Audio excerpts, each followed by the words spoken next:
How you guys doing? Welcome back. This is Casillas Auto Paint.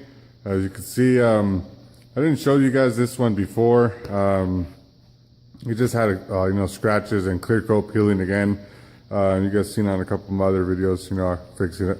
So I know you guys have to sand it, feather edge it, primer it, and then seal it, and then base coat it. So right now, basically where I'm at right now is everything is primered. Let me walk around. It's kind of dark over here. You'll see what I'm saying.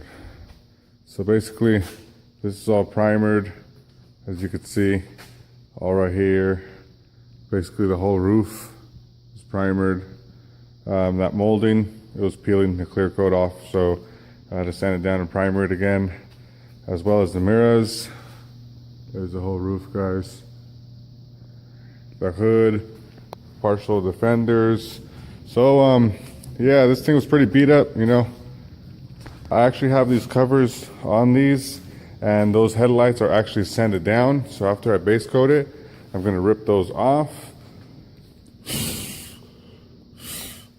Yeah, so I'm actually gonna rip those off, and then we're gonna clear coat them.